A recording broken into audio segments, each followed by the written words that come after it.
We are in Chapter 9. This is Section 9-3. This is recording number 3.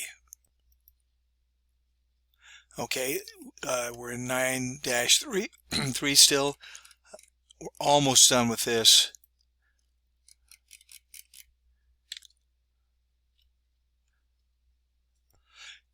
The author mentioned this in a previous section.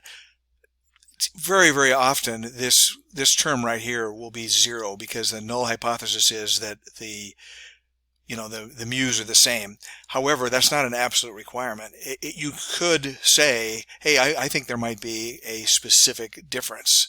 Okay, so in that case, this value right here would not be 0.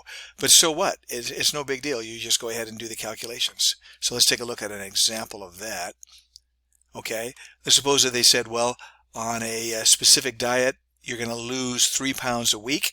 So the null hypothesis is that the average, the mu of the deltas, is equal to 3. That's your hypothesis, null hypothesis. Your alternative hypothesis is that mu sub d is not equal to 3. So it's no big deal. You just go ahead and plug that in, just like you normally would. Okay. All right. So we can also do confidence intervals.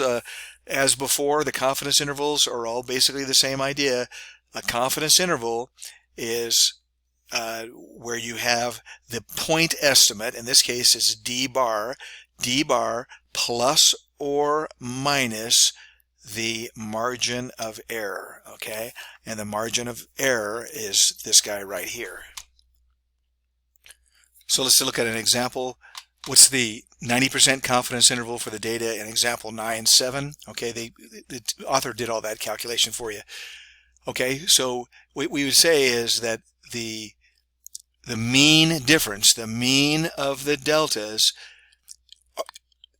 basically, I guess the way I always look at this in my alleged mind, what I always say is my point estimate of this is this guy. So my point estimate of the mean of the difference is 16.7.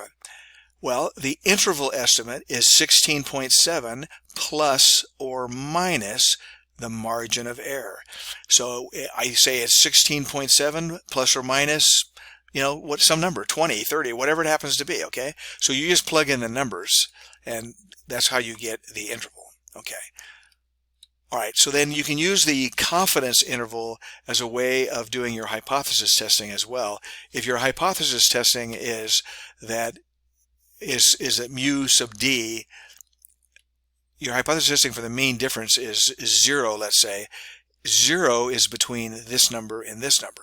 So by way of a 90% confidence interval, you know that the mu sub d is in the interval. So since it's in the interval, you would not reject the null hypothesis. Okay, so that's the end of this. Section. That's the end of this tape. We're going to go ahead and wrap it up here. As always, I strongly urge you to look at as much of the other material, the exercises and so forth. Look at that as much as you possibly can. But I know you have a lot to do, including the sample exam that I sent out. So do your best. And also, don't forget, call me or actually send me an email or a text if you have any questions, and I'm happy to help you.